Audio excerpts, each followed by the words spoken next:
Lucas capítulo 11, verso 37 al 54. Escuchen el título, actitudes incorrectas de un religioso.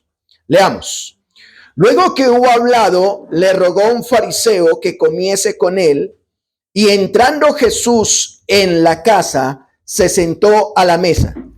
El fariseo, cuando lo vio, se extrañó. Pero el Señor le dijo: ahora bien, ustedes los fariseos limpian lo de afuera del vaso y del plato, pero por dentro están llenos de rapacidad y de maldad.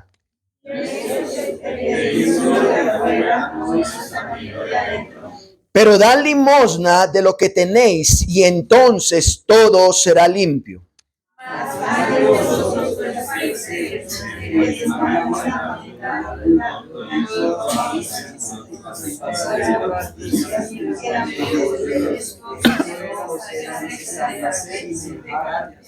Ay de vosotros, fariseos, que amáis las primeras sillas en las sinagogas y las salutaciones en las plazas.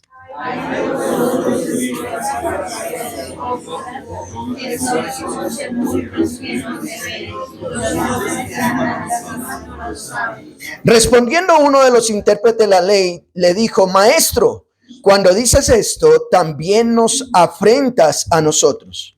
Y él dijo: ay de vosotros también, porque sacáis a los hombres para que no Ay de vosotros que edificáis los sepulcros de los profetas, a quienes mataron vuestros padres.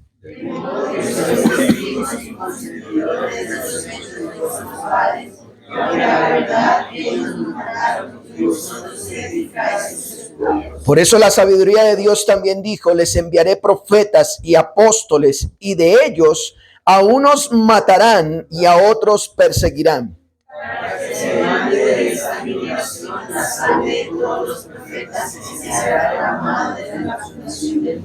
Desde la sangre de Abel hasta la sangre de Zacarías, que murió entre el altar y el templo, sí, os digo que será demandada de esta generación.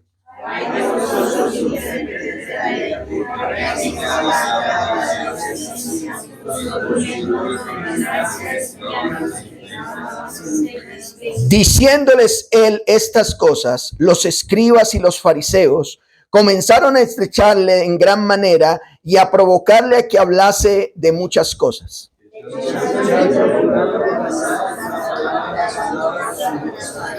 Oremos. Padre, hoy estamos delante de ti. Como dijo el salmista: no a nosotros, sino a tu nombre sea dada la gloria. ¿Te ha placido que hoy estemos este grupo de tus hijos, de tu pueblo, para venir a adorarte, para venir a honrarte y a reconocerte, para venir a rendirte culto, porque nos has dado días de bendición, nos has dado provisión, alimento, sustento, vestido, refugio, y te damos gracias sobre todo por la salvación que tenemos en Cristo?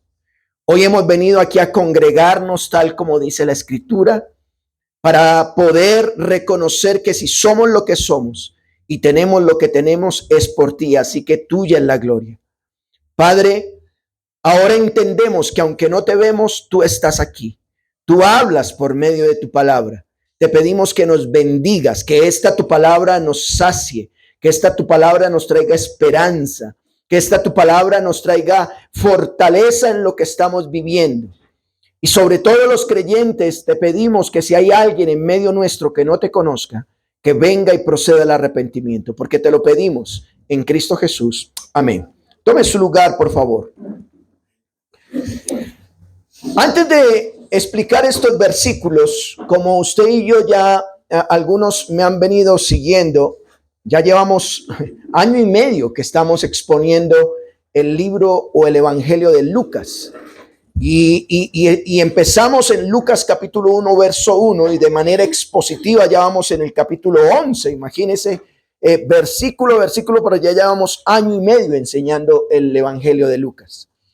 Y en estos versículos me gustaría empezar diciendo 4 términos que veremos más adelante, pero el entendimiento de ellos vamos a poder comprender de manera más profunda lo que trata de transmitir el autor.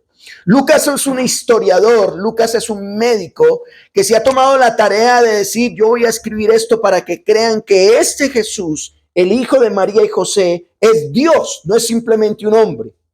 Él, con milagros, prodigios y señales, ha demostrado ser más que un maestro.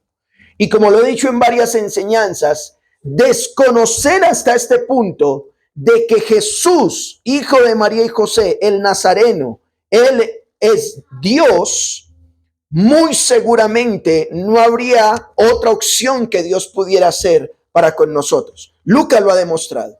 Pero en este contexto debemos entender 4 términos. Número 1, la religión. ¿Qué es la religión? Es el conjunto de creencias o dogmas acerca de una divinidad, personas que creen en algo o en alguien y lo convierten en religión, y eso de sentimientos de veneración y temor hacia ella.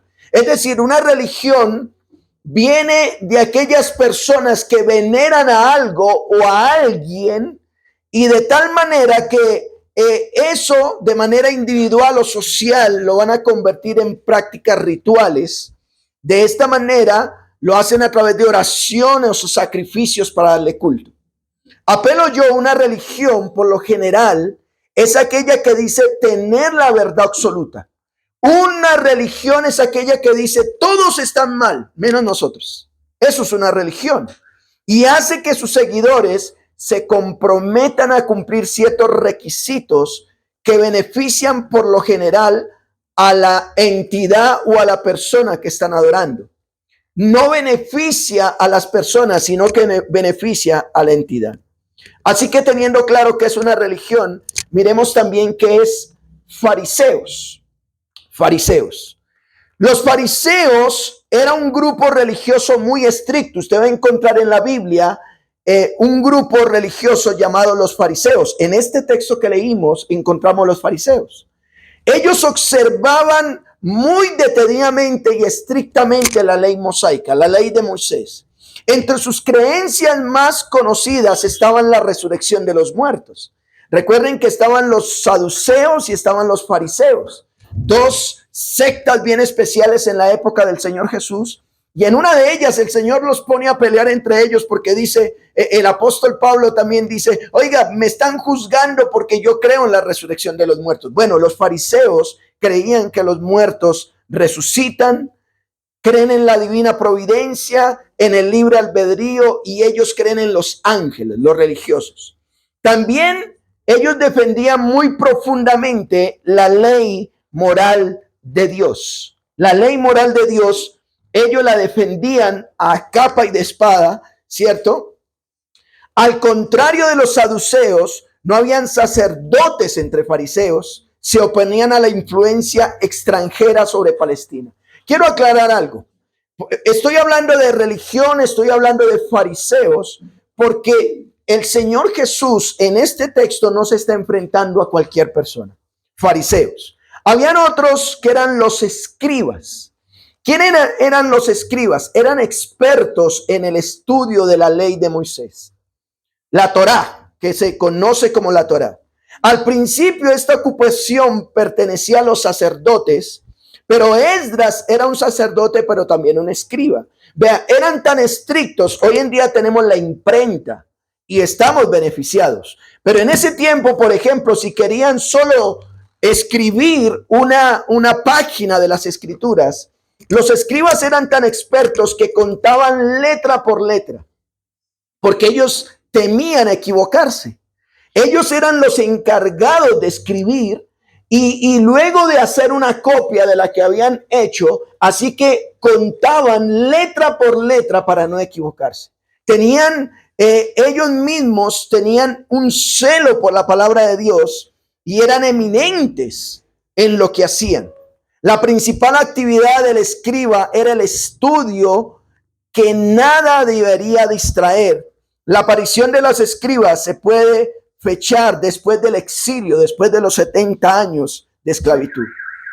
Bueno, la función de los escribas era triple. Primero, preservaban la ley. Es decir, si hoy en día los judíos lograron tener la Torá, lograron tener el Antiguo Testamento, era gracias a los escribas. Y hoy en día lo tenemos nosotros, porque ellos la preservaron. Segundo, se reunían alrededor de sí mismos algunos alumnos y los instruían en la ley, y se los menciona como abogados. Ellos eran abogados y maestros o intérpretes de la ley. Y debido a que tenían un cargo de administración de la ley, hacían parte del Sanedrín. Eso eran los escribas. Entonces, mire, fariseos, no es el término fariseo, no es como hoy en día usted y yo conocemos, uy, ese tan fariseo, me clavó el puñal por las... No era ese tipo de fariseos. Era una persona estricta en el estudio de la ley. Número 2, los escribas. Pero número 3, los intérpretes de la ley. En este contexto, un intérprete de la ley era una persona que era un experto en las escrituras y las tradiciones que se añadieron a ellas posteriormente. Eran expertos en interpretar lo que realmente estaba diciendo. Ahora, si podemos notar hasta aquí, los personajes que se nombran no eran cualquier persona, eran personas que sabían Biblia, sabían de las Sagradas Escrituras. El problema radicaba que al observar lo que decía Dios, ellos lo exageraban, lo ampliaban un poco más a tal punto de volverlo una tradición o una esclavitud a lo que leían. Muchas cosas hoy en día se hacen por tradición y otras por convicción. Escuchen esto. Muchas cosas hoy en día se hacen por ¿qué? Tradición, y otras se hacen por ¿qué? Convicción. Hay gente que dice, es que yo practico esta religión, yo soy tal persona y de tal religión porque mi mamá era así, mi abuelita era así, todos somos así y yo me voy a quedar así. Eso lo hacen más por tradición. Pero ¿cuántos de ellos se toman la tarea de realmente investigar y hacerlo por convicción? Convicción, ¿por qué crees lo que crees?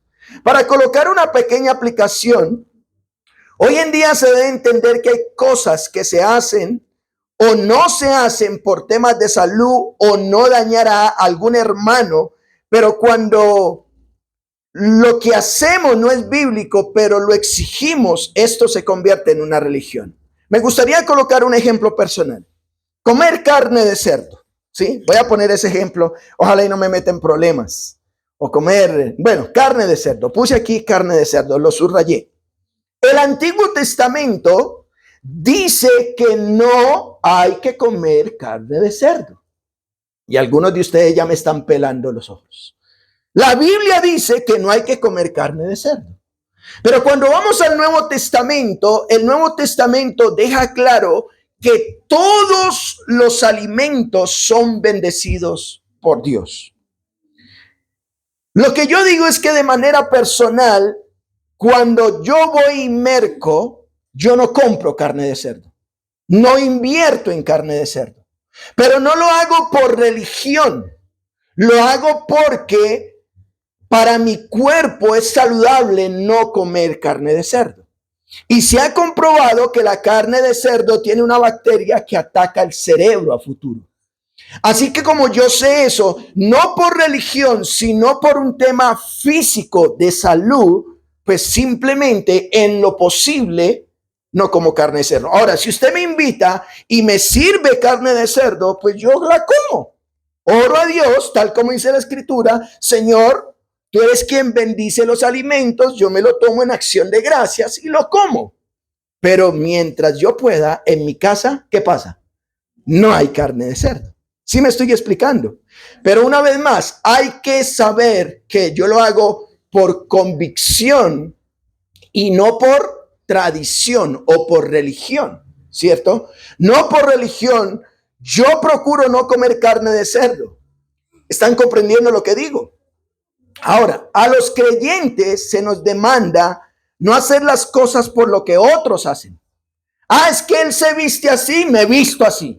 Ah, es que él hace así, hago así. No, hay que hacer las cosas no por lo que otros hacen, sino porque la Escritura nos instruye a hacerlo.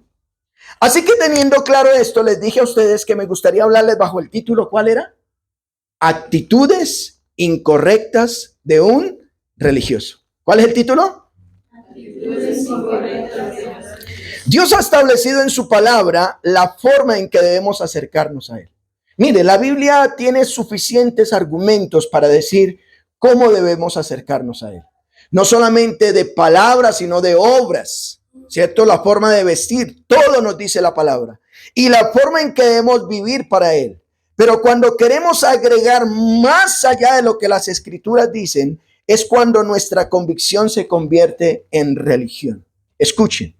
Cuando la Biblia nos dice que hagamos algo y cuando se lo ampliamos o cuando ampliamos eso, es cuando eso se sale de las Escrituras y se vuelve una religión, y es precisamente lo que veremos en estos versículos. ¿Qué actitudes incorrectas vemos en estos versículos de algunos religiosos? Bueno, habían tres tipos de religiosos. Número 1, fariseos. Número 2, escribas. Y número 3, intérpretes de la ley. Esos tres. Lo miraremos en 3 puntos. Miremos, primer punto, la actitud de un fariseo, la actitud incorrecta. Número 2, la actitud incorrecta de un escriba. Y número 3, la actitud incorrecta de un intérprete de la ley. Miremos el primer punto, la actitud incorrecta de un fariseo. Mire lo que dice el verso 37. Luego, bueno, voy a aprovechar ya que me distrajeron. Luego que hubo hablado, ¿sí? El Señor está hablando, está enseñando, a Él lo conocen como maestro, lo conocen como Dios. Mire lo que dice el verso 37. Le rogó ¿quién? Un fariseo que comiese con él, y entrando Jesús en la casa, se sentó a la mesa. Mire el verso 38. El fariseo cuando vio ¿a quién? Se extrañó de que no se hubiese lavado antes las manos antes de comer. Él se sorprende. Una vez más, el Señor es conocido como maestro. Y un fariseo, un religioso, dice, wow, este hombre, camine, vamos y nos comemos un buen pedazo de pescado, qué sé yo, ¿cierto? O un buen pedazo de carne. Camine, lo invito a comer, ¿sí? El fariseo lo invita a comer, pero se lleva la sorpresa, es que el maestro que está invitando no se lavó las manos. No se las lavó, ¿cierto? Obviamente, esto no era bíblico, esto era tradición. Los fariseos, el lavado de manos no era por higiene, no era por salud, no es porque cuando, por ejemplo, cuando uno va a comer dice lávese las manos, porque las manos, sobre todo las uñas, tienen bacterias y por eso nos enfermamos. Los fariseos no se lavaban las manos por higiene, se la lavaban era por un símbolo de pureza moral. Es decir, un fariseo iba a comer y él se lavaba las manos para decir no tanto que yo me quiero proteger de bacterias, sino yo estoy puro moralmente, no he pecado, así que puedo comer pescado, ¿cierto? Eso es más o menos. Ahora, en contraste con esto, recuerden, el fariseo está, ay, este maestro no se lavó las manos. Está sorprendido. En contraste con esto, el Señor le da una enseñanza y les deja ver lo que están haciendo de manera incorrecta. Número 1, ¿qué está haciendo de manera incorrecta? Hacen para sí mismos, pero no hacen para otros. Una vez más, los fariseos, ¿qué era lo incorrecto que estaban haciendo? Hacían para sí mismos, pero no hacían para otros. Mire lo que dice el verso 39. Pero el Señor le dijo, recuerden, Él está juzgando porque no se lava las manos. Pero el Señor le dijo, ahora bien, ustedes los fariseos limpian lo de afuera del vaso y del plato, pero por dentro están llenos de ¿qué? Rapacidad y de maldad. En otras palabras está diciendo, su idea de limpieza, fariseos, es como limpiar, está haciendo una comparación, es como limpiar vasos o platos solo por fuera. Es decir, ustedes los ponen bonitos por fuera, limpiecitos, pero uno los mira por dentro y ¿cómo están? Como ustedes no se han dado cuenta que hay algunos hermanitos que de buena, uno les nota que las manos están sucias, que sus uñas están sucias, ¿cierto? Pastor, venga, tómese un tinto y agarran el vaso así. Claro, por fuera se ve el vaso como limpio, pero por dentro, como él le metió la uña, ¿cómo está? Sucio. Pero echa el café y pues negro con negro, pues no se ve. Entonces uno coge y después le anda doliendo uno el estómago y uno dice, pero ¿por qué yo me enfermo tanto? Pues claro, las microbacterias, se dice así, señora futura doctora, ¿cierto? Microbacterias que no vemos y eso afecta nuestro cuerpo. Él dice, ustedes son como limpiar vasos o platos solo por fuera, pero por dentro siguen llenos de deseos de robar y de dañar a los demás. Eso es, hacen para sí mismos, pero ¿qué? No hacen para otros. Mire lo que dice el verso 40. ¿Cómo les dice? Necios, necios. El que hizo lo de afuera, ¿no hizo también qué? Lo de adentro. Y hay un contraste, verso 41. Pero dan limosna de lo que tienen y entonces todo será limpio. El Señor entonces le recomienda, mire, fariseos, ustedes dicen que se sienten moralmente bien porque se lavan las manos. Pero yo quiero darles una recomendación. Ustedes están teniendo una buena tradición, pero no dejen de ayudar a los pobres. Por favor, ayudan a los pobres y ahí está el complemento.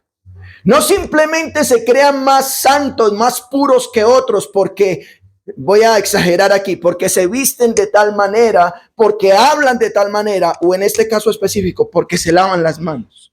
No, por favor, lávense las manos muy bien, demostrando de que moralmente están bien, pero que sus hechos sean para ayudar ¿a quién? A los pobres. Ayuden a otros. Eso es lo que dice. Entonces, la manera incorrecta aquí es que estaban aplicando una tradición, pero estaban descuidando a los pobres. Número 2, ¿qué hacen los fariseos mal? Hacen para Dios, pero no hacen para otros. Una vez más, el primer punto era, hacen para ellos mismos, para sí mismos, pero no hacen para otros. Yo hago para mí, para sentirme bien, pero me olvido de otros. Pero lo segundo es, hacen para Dios, pero no hacen para otros. Mire lo que dice el verso 42. Verso 42 de Lucas 11. Más ese ay es como cuando ese niño lo encontraron en la calle sin pedir permiso de la mamá o del papá y el amiguito le dice, su mamá lo está esperando. Ese ay es eso. ¿Qué le espera? Su buena pela, ¿cierto? Ese ay de vosotros es como eso. El Señor les está diciendo, no se imaginan, fariseos. Ay de vosotros, fariseos, que ustedes miren lo que hacían ellos para Dios. Diezman. Oh, qué tremendo religioso, los que más daban. La menta, la ruda y toda hortaliza. Y ustedes pasan por alto la justicia y ¿qué más?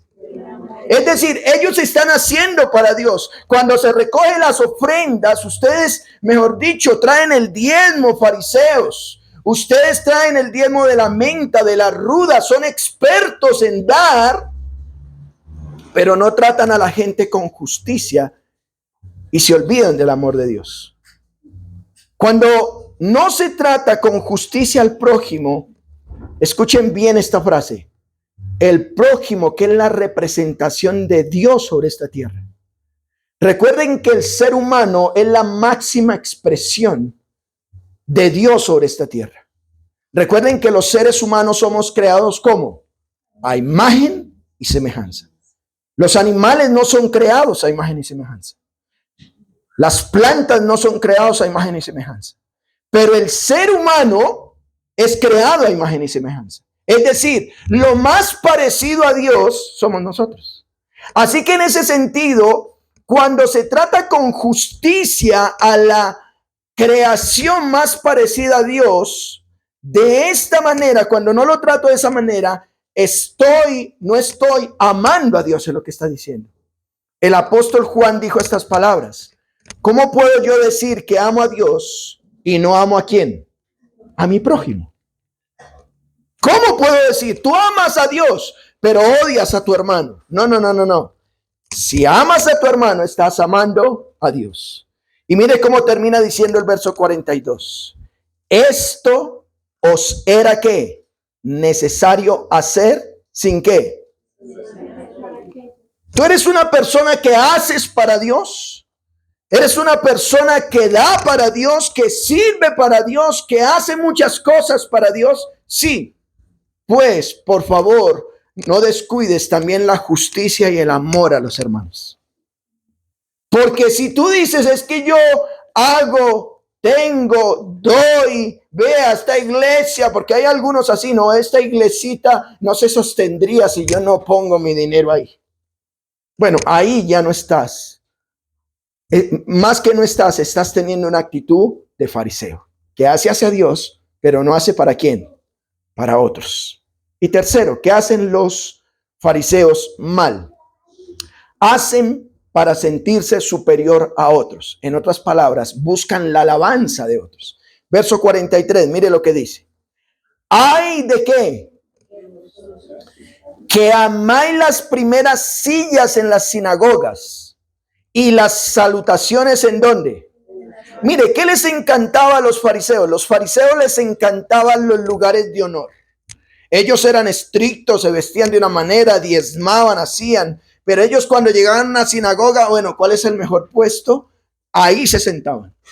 Pero por otro lado, ellos iban a las plazas y la gente que no sabía mucha Biblia les decía, wow, tú sí eres un hombre de Dios, tú eres un varón de Dios. Les gustaba que los aplaudieran. En otras palabras, ellos querían sentirse superior ¿a quién? A otros.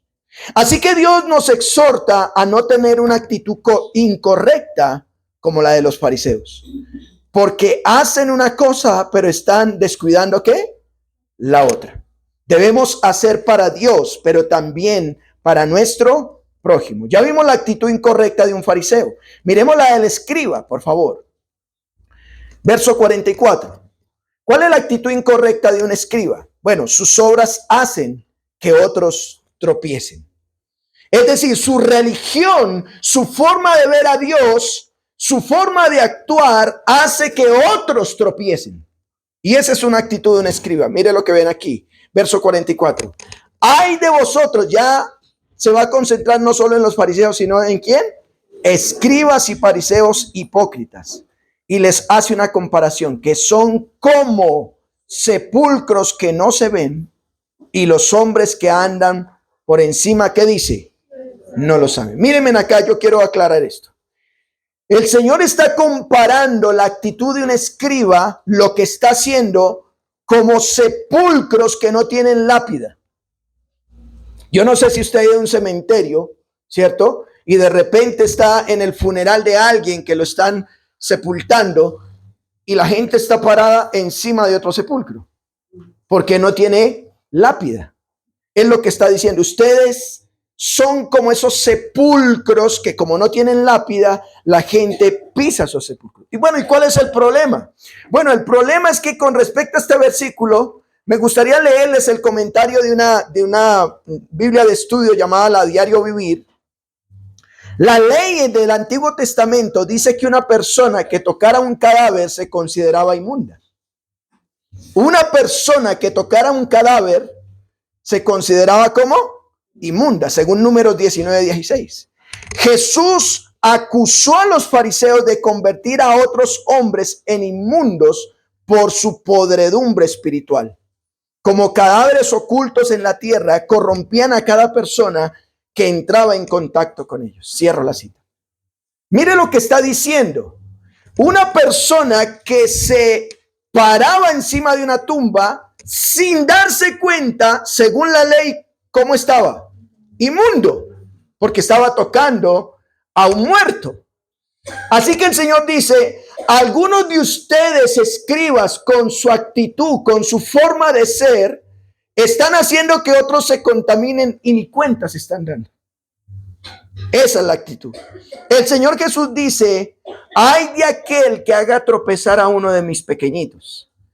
Si tú sabes de las escrituras y sabemos, o bueno, voy a incluirme ahí, si sabemos de las escrituras y sabemos diferenciar entre el bien y el mal, tengamos cuidado con lo que hacemos, porque los que no saben harán lo malo imitándonos. Voy a poner un ejemplo más específico. Mírenme acá.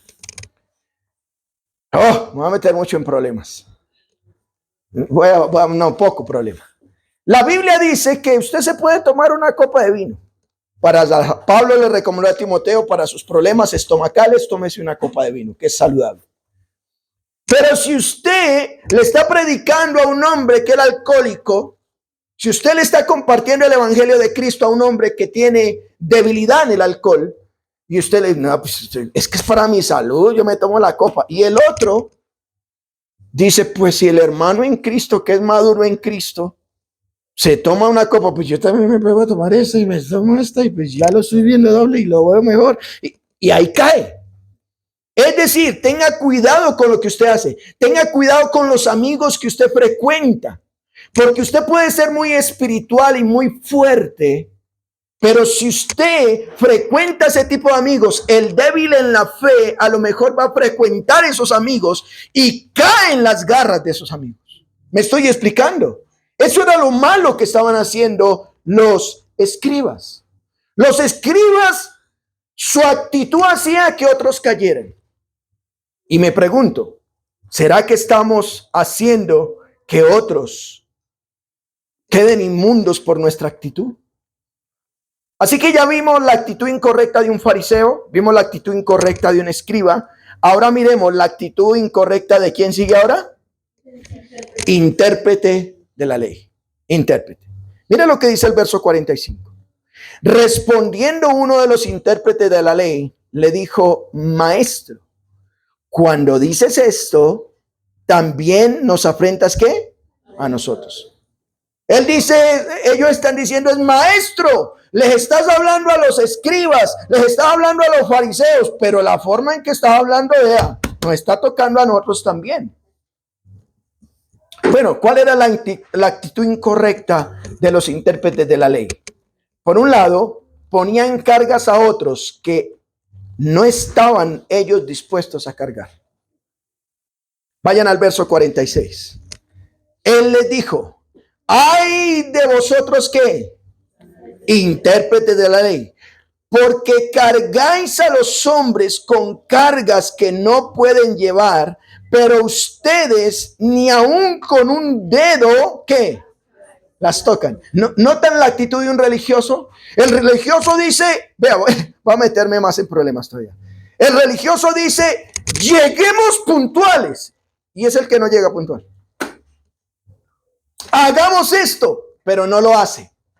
Le exigen, hijo, tú tienes que obedecer al pastor. Hermana, tenemos que hacer tal cosa. Y el hijo ve que usted no obedece. Eso es la actitud.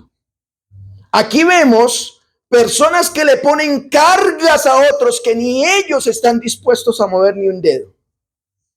Otra versión diría, porque cargan a la gente con reglas más difíciles de lo que ellos pueden cumplir. Y ustedes ni siquiera mueven un dedo para cumplirla. Amado hermano, amada hermana, tengamos cuidado de que cuando sabemos Biblia, hay algunos que dicen, es que yo soy salvo por gracia. Pastor, ¿por qué tanta ley? Claro, cuando quieres exigir a otros, pues ya no te van a obedecer. Porque no estás siendo ejemplo. ¿Sí me estoy explicando? Ahora, en la actualidad decimos a otras personas, hay que orar, hay que ayunar, hay que leer la Biblia. Pero preguntémonos, ¿lo estamos haciendo? Cuando tú le dices a tu hijo, lee la Biblia, ¿tú lo estás leyendo? Apréndete versículos de memoria, ¿los estás aprendiendo? Porque si tú exiges a otros algo que no estás haciendo, estás teniendo la actitud ¿de quién? De un intérprete de la ley. Porque la conoces, la entiendes, la interpretas, pero no la aplicas. Entonces, número uno, ¿cuál era la actitud incorrecta de un intérprete? Poner cargas a otros que no están dispuestos ¿a qué? A cargar.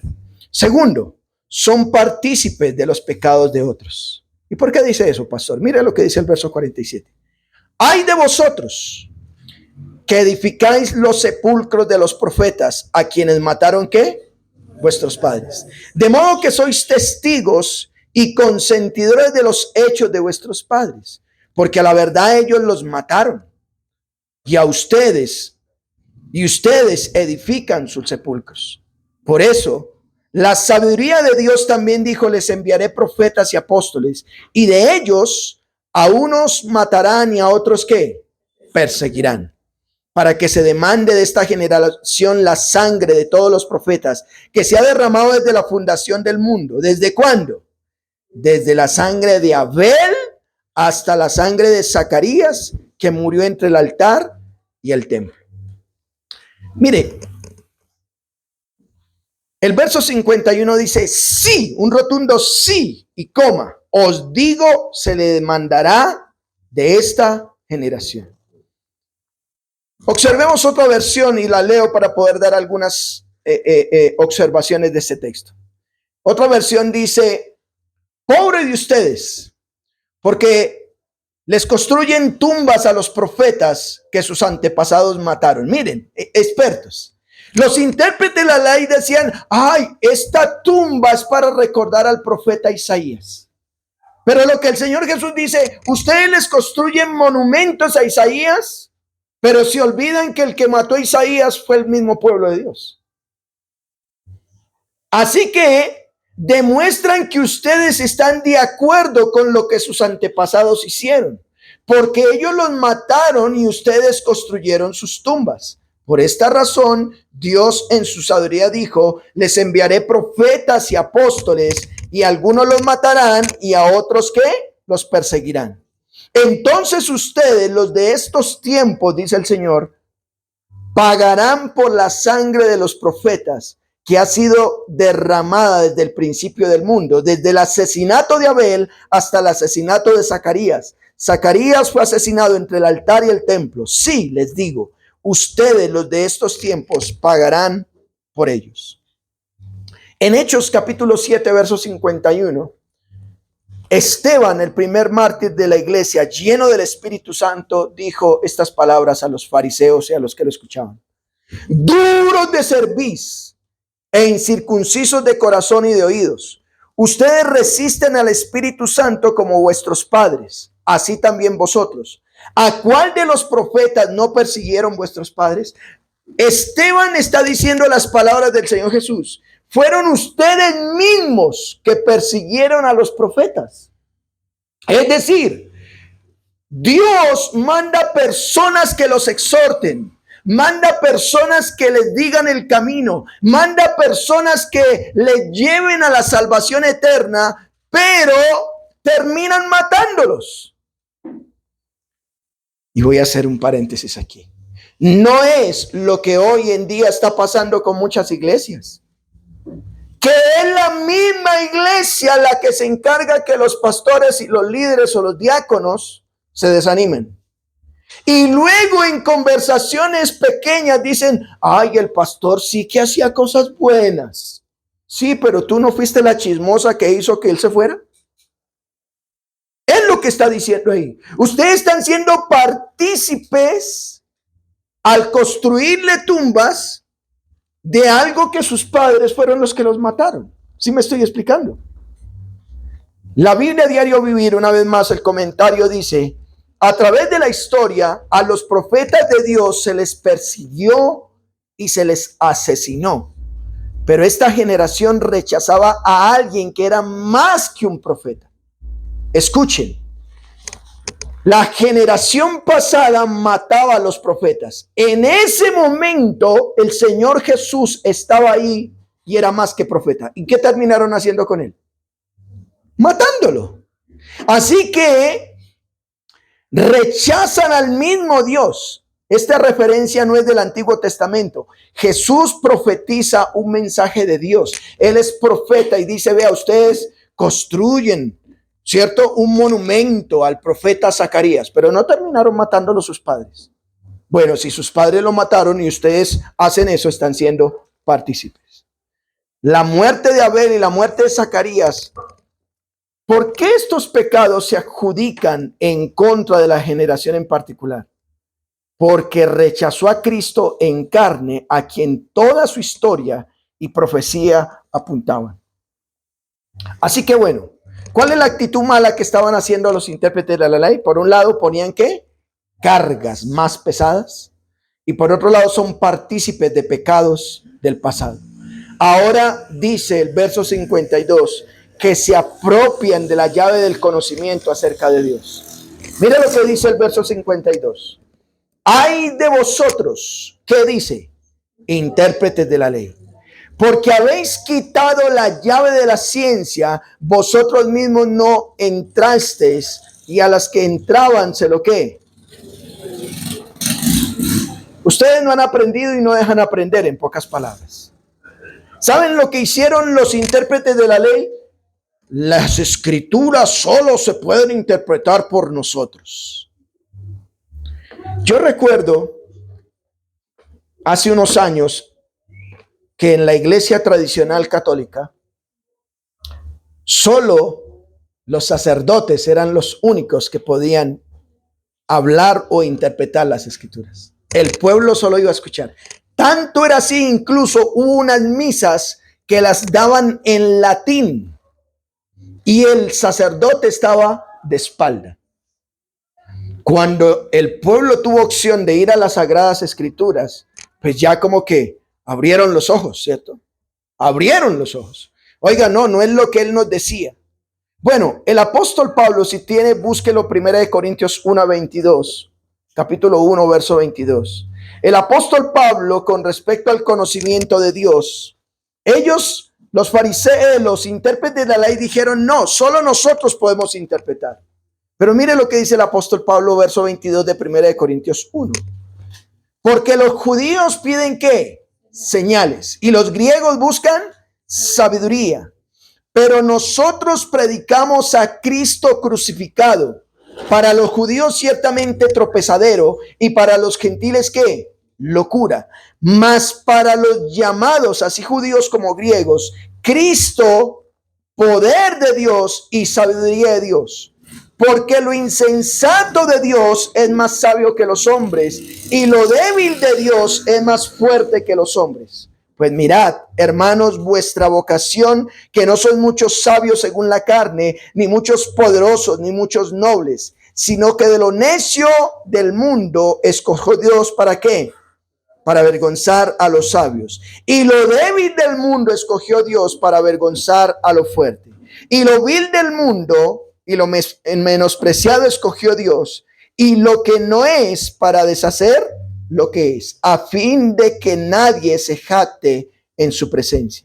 Mas por él ustedes estáis en Cristo Jesús, el cual nos ha sido hecho por sabiduría, justificación y santificación, y ¿qué más? Redención. ¿Con qué propósito? Para que, como está escrito, el que se gloría, ¿qué? Gloríese en el Señor. En otras palabras, los intérpretes de la ley decían, solo nosotros podemos acercarnos a las escrituras y tenemos la razón. Pablo dice, no, un momentico. Todos tenemos opción a ella. Todos tenemos opción de ir a las sagradas escrituras y por el Espíritu de Dios podemos entender lo que Él nos está diciendo que hagamos. Así que concluyo. ¿Cuál es la actitud de un religioso? Busca tener la razón, haciendo que otros se equivoquen y de esta manera acusarlos. Mire cómo terminó Lucas 11:53. Diciéndole él estas cosas, los escribas y los fariseos comenzaron a estrecharle en gran manera y provocarle a que hablase ¿qué? Muchas cosas, acechándole y procurando cazar en alguna palabra de su boca. ¿Para qué? Lo que terminaron haciendo los escribas, los fariseos y los intérpretes de la ley es, este hombre nos está juzgando por todo lado, pues vamos a buscar qué palabra le encontramos para poder acusarle. ¿Acaso hoy en día estaremos teniendo actitudes religiosas, hermanos? De tal manera que estemos perjudicando a otros. ¿Será que a veces nuestra actitud religiosa hace que otros se aparten? Escuchen esto, hagamos una cosa sin dejar de hacer la otra. Dios te ha permitido conocer algunos principios o te ha permitido conocer las Sagradas Escrituras, pero que ese conocimiento no te lleve a menospreciar a otros. Hagamos según nuestras convicciones o de la manera que entendamos o interpretemos las Escrituras, pero que éstas no nos lleven a menospreciar a lo más representativo de esta creación, que es ¿quién? El prójimo, el ser humano. Un religioso actúa por sus propios medios y con el ánimo de estar bien con lo que cree, no le importa pasar por encima de otros. Pero cuando el Espíritu de Dios está sobre nuestras vidas, no actuamos por religión, no actuamos por tradición. ¿Actuamos por qué? Convicción. Convicción. ¿Qué crees? ¿Tú realmente crees que Dios es como lo estás viendo? Bueno, ¿cómo te estás acercando a Él? Pero de la manera en que te acerques a Él, que Dios te guarde de que eso menosprecie a otro. Pero ¿saben una cosa? Solo esto se logra con la obra del Señor Jesucristo en la cruz del Calvario.